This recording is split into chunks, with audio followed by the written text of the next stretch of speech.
You can't have 3 defensive liabilities on the floor and no center to clean up. I give Bron a pass because he's older, but Luka and AR, yikes. Okay, can I say something about, let me say something about Luka. This is going to be the theme of a lot of Luka conversations in the summer as well. I've seen a lot of people say this. I don't care if Luka's 300 pounds. He could still put up 38 and 8 on you. I've seen that, right? I think we've all seen that. Obviously, Nico Harrison, I think what really hurt him was the trade package that he got back, that he didn't get Austin Reeves, Anthony Davis, Max Christie, and a couple draft picks. Or that he didn't open it up to the rest of the league and get some better offers where you're like, okay, you're trading for a international superstar at age 25. At least you got this haul back, right? That's what really hurt Nico more than anything else. But let's not bullshit each other. If Luka Doncic wants to be a legend, think about the Lakers. Think about the Laker players that have represented the league and represented the franchise and have NBA championships. Shaq didn't get 1 championship. He got 3. Magic didn't get 1 championship. He got 5. Kareem got 5. Kobe got 5 effing championships. Went to the finals 7 times. The expectation for the Lakers is ridiculous. Comes with the territory. LeBron and AD got 1 championship, and I did a video saying, yeah, that felt like it was going to be a lot more than it was. Actually, I could make an argument that tenure for those 2 players was a disappointing tenure for the Los Angeles Lakers. If Luka wants to be one of these legends, we can't be talking about his weight. You just can't. Okay? For me to be a podcaster,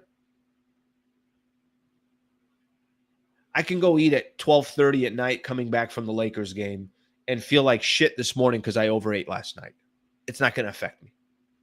I'm also not trying to play 45 minutes against Anthony Edwards and Jason Tatum and Donovan Mitchell and Nikola Jokic and Jamal Murray and all these other players. If Luka wants to be the player, I know this roster is not built around Luka, and obviously as you build it around Luka, Luka got to the NBA Finals.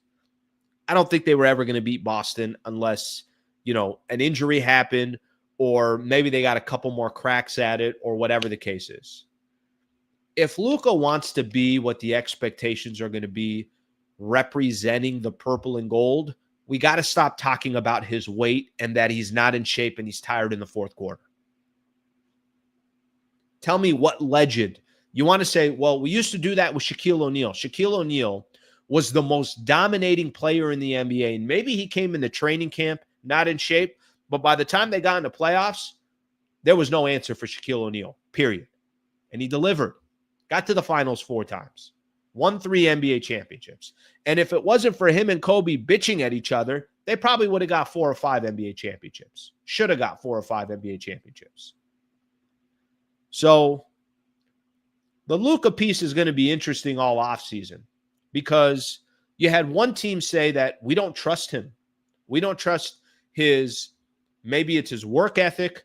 Maybe it's how he treats his body. And then, you got obviously a lot of other people that say, well, Luka can smoke hookah and have a beer and still go out there and drop 38 and 8. It's not about dropping 38 and 8. Are you winning championships? That's the territory that we're in.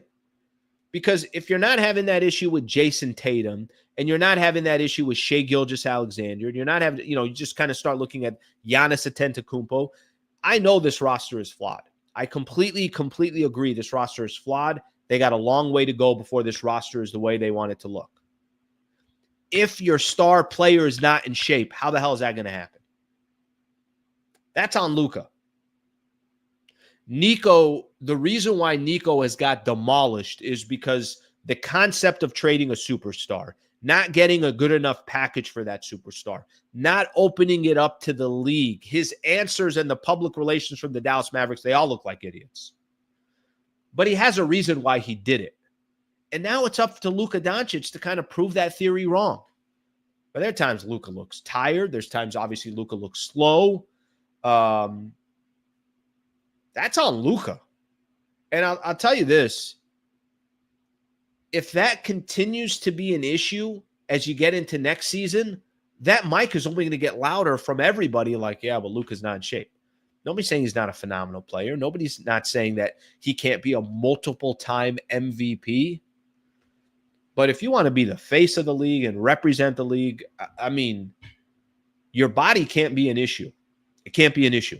All right, thank you very much for watching the clip. Just want to give a shout out here to one of our partners, the Wallace firm. They are official injury attorney of the Sliwa Show and Hoops Talk, the entire channel. If you are ever in a need, and I hope you're not, but some type of serious injury with yourself or a family member of yours, I would like to personally help you by introducing you to the best in the business, Brad Wallace and the Wallace firm. Also got a URL out here that you can use as well. Just go to wallacewins.com/Sliwa. Thank you for their partnership, and thank you for being a part of the Sliwa Show.